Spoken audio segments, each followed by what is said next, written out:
Hello everyone, welcome in my new video.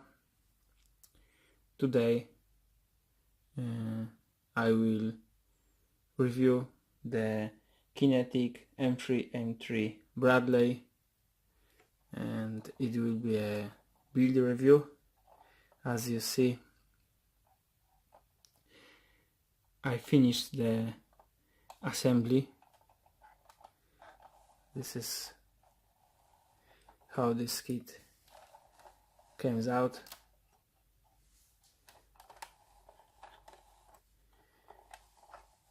It is really interesting kit in my opinion, and it's relatively new on the market.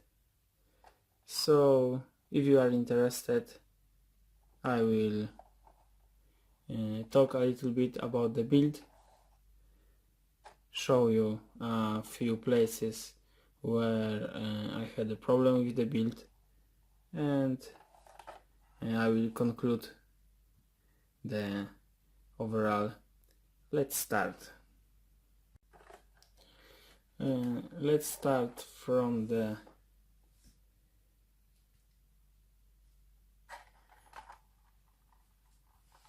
suspension and tracks.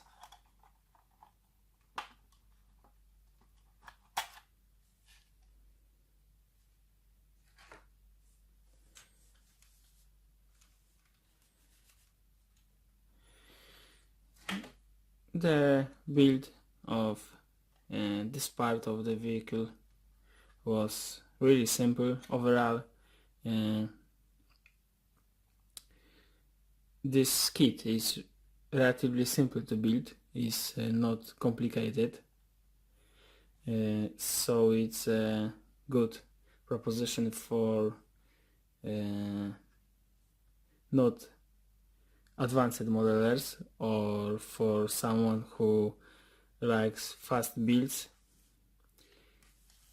This kit comes together really fast, and there are no any issues with fitting or any problems with assembly. Okay, so I started the build from the suspension. Here you can see the swing arms. Next I assembled the return rollers and the wheels.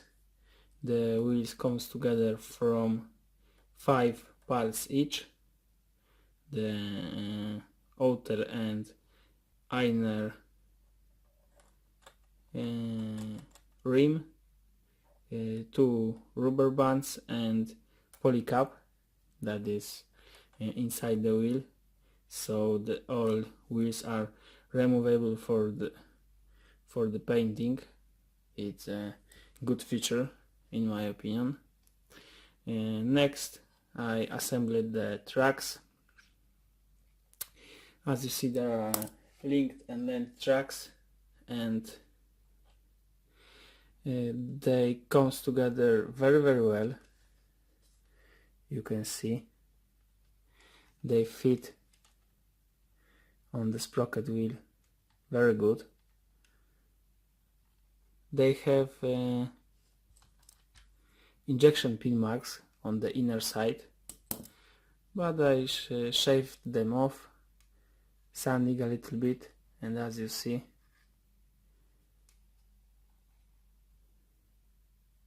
they are invisible. What's more, tailing and length tracks are really fast to assembly, much faster than single link tracks. I glue them the same like magic tracks or any other single link tracks. I used Tamiya extra thin, glue them on the table as one straight piece and wrap around the idler and sprocket wheel. Next I put here the top run of the tracks. As you see, there are unglued here, so I can take back this part, remove the idler wheels and slide off all upper run of the tracks. And the second thing is that the more than half of the tracks are invisible when we attach the upper hull. So to be honest, you don't need cleanup of this part. When running gear and tracks was ready, I started work with a rear plate. As you see, this is how it looks. It's pretty well detailed. There aren't any problems with fitting or something. I need to add the clear part for the lights, but I will do it after painting. The shackles on the rear are movable. The only thing that I'm not 100% satisfied is this tow cable.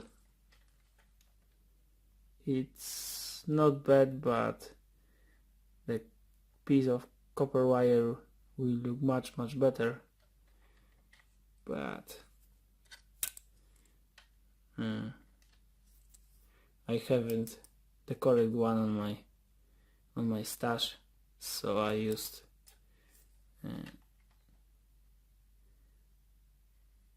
this part from the kit.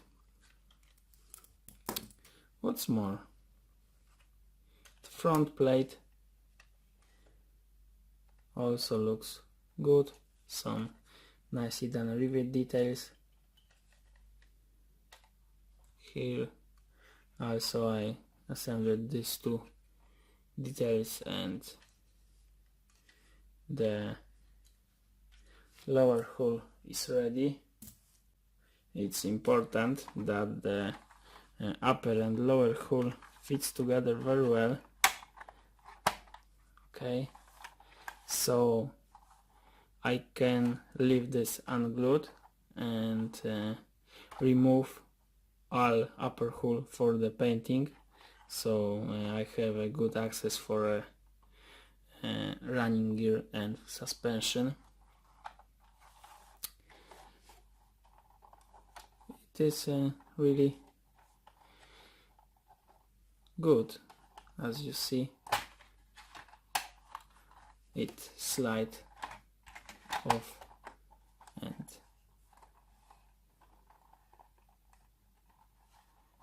fit on its place very good. There is no any bigger gap or something like this. The same on the connection here on the rear plate and upper hull. When I finished the lower hull, I started work with the upper hull. First I installed the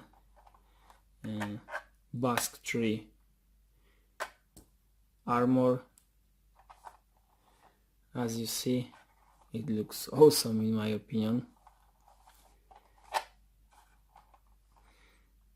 On the side skirt there are also nicely reproduced bolt details. They're looking very well. The same the rivets on the Basque armor, they are pretty fine.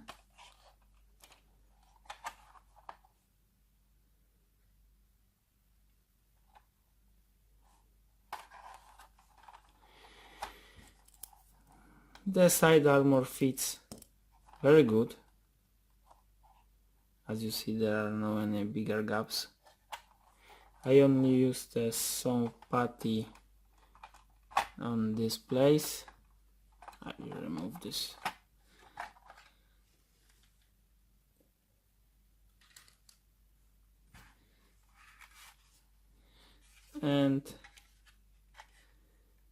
And here I sand the connection point and use a little bit of putty just to make sure that after primer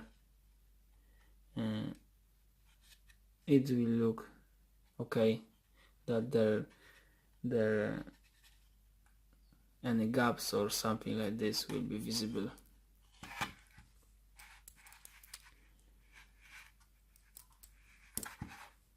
And the same on the other side, only the putty here. The first the armor on the glacis plate also looks very cool. Look at these rivet details and this anti-slip texture. It looks awesome.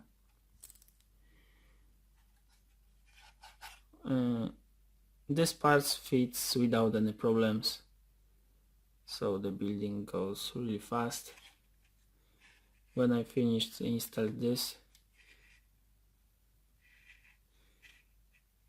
as you can see the bracing under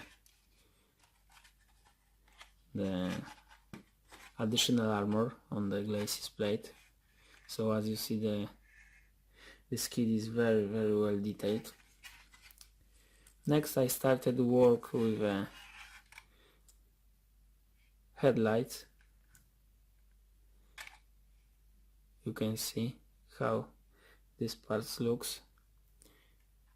This part here is a little bit thick, but overall it's not bad.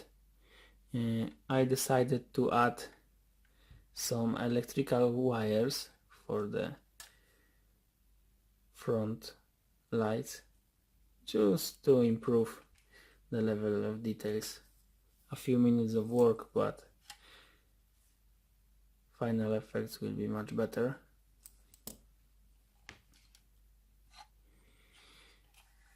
Next I started work with a PE. I glued them using a cyanoacrylate glue. I need to say that the PE parts in this kit are really nice. They are thin, so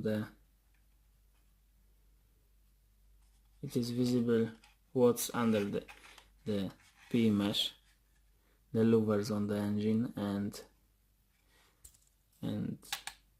the louvers under the exhaust are visible through the PE mesh.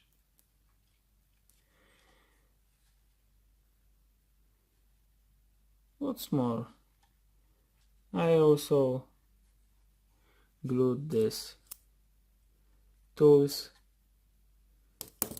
As you see, they have molded on clasps, but looks very good,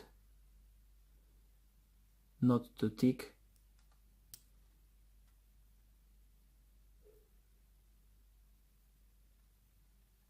And again you can see the pretty well done anti-slip texture.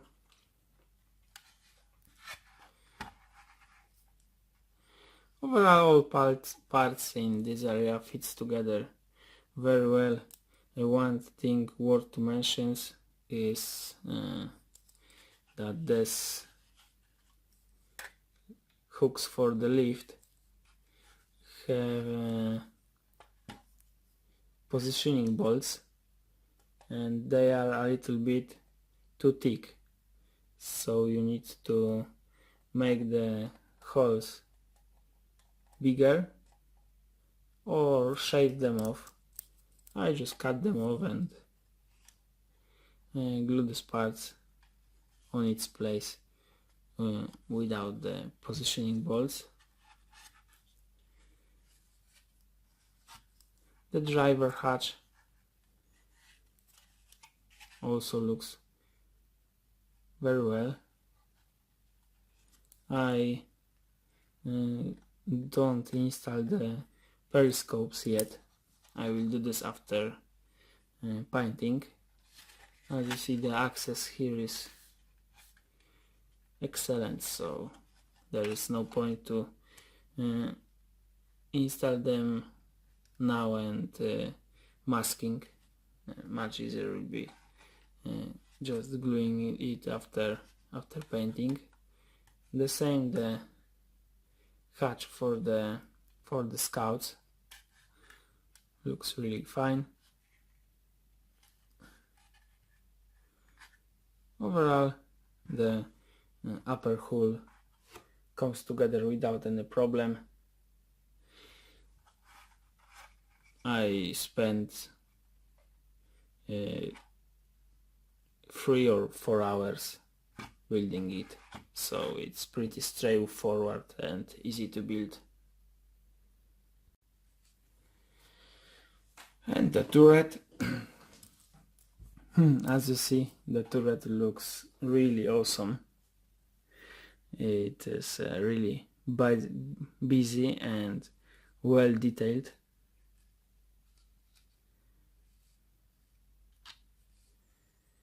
The whole parts fits together very well, and overall the hull comes as a dream, to be honest. It is my first Kinetic kit, and it is very enjoyable to build. The same you can see here. I have some problem with the ERA blocks. It was a gap here, so I used a little bit of putty to fix it. I left this part unglued because I need to install the clear part inside under this mesh, so I decided to leave this part unglued.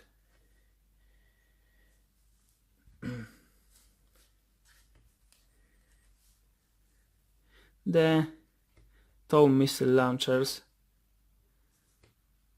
comes together very well. I decided to glue it in closed state. The rear turret basket requires some sanding and some putty, a little bit of putty, but I need to sand this just to avoid the step on the connection between two parts. It also have the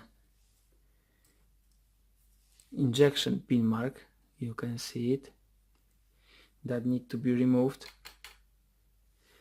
but I didn't remove it because I will put some MRA boxes inside after painting, so it will be invisible.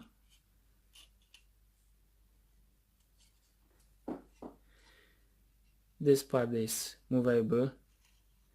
Here I need to install the clear part inside, but this is really easy to mask and paint. The same on the commander shield.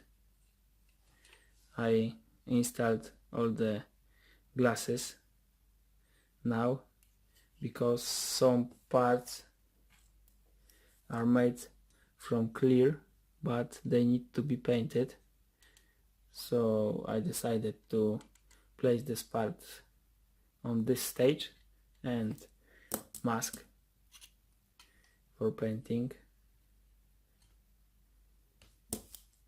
You can see nice P detail. Overall, I am really satisfied of this build. Oh, I forgot. I have some problem with this hatch because when I when I glued this on its place, there was a little bit of space here, so I just cut off a little bit these two parts, and it fits much better now. The same as in the hull, I do not install any periscopes. I will do this after painting.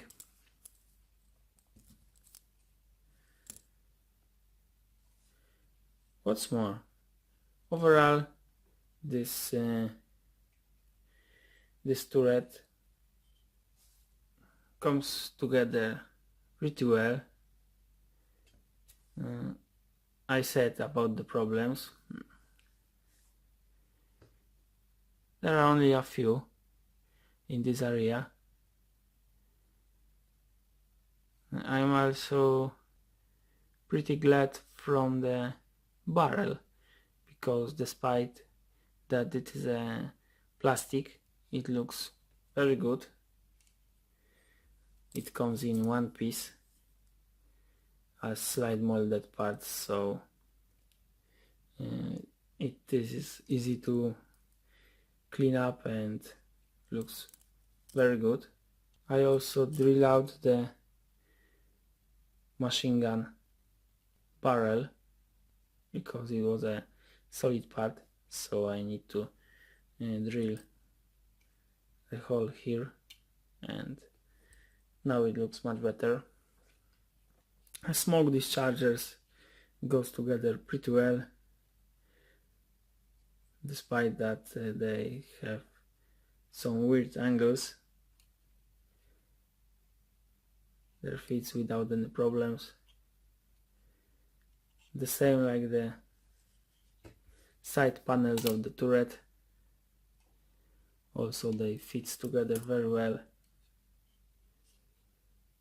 so there are no any gaps or places where I had to use some putty. Only this place was a little bit fiddly, but I don't know, maybe I wrong fitted this part or something like this. Overall, I'm pretty glad of this build. The kit comes together very well without any problems. I can recommend this kit for sure. It's really good for not very experienced modeler, because it contains a reasonable amount of parts, great details, and after assembly it looks fantastic in my opinion. The instruction is also very good. I only found one fault in the instruction. I will show you. See here, the part is marked as new, but we need to part H1 and nothing more. Beside this, the instruction is very good and easy to follow, the same as the kit. The kit is very good. The one minor issue of this kit is that the sprue gates on some parts are thick, so you need to pay attention during the cutting parts from the sprue. It's not a big deal, to be honest, but for a not experienced modeler it could be a problem. What's more, the kit is not complicated, well engineered. It allows to fast build, and I'm pretty happy that I could leave the lower and upper hull as a separate parts, so now I have access to paint them, the wheels and the suspension separately, because I hate paint the wheels, paint the lower hull, and then build the rest of the hull and painting it. I hate it. I like to paint all vehicle at one time. I'm pretty glad of my build. Highly recommend this kit. It's very well detailed, looks awesome. So if you are looking for not complicated kit but well detailed, this one is for you. Thank you for watching, and see you on my next episodes.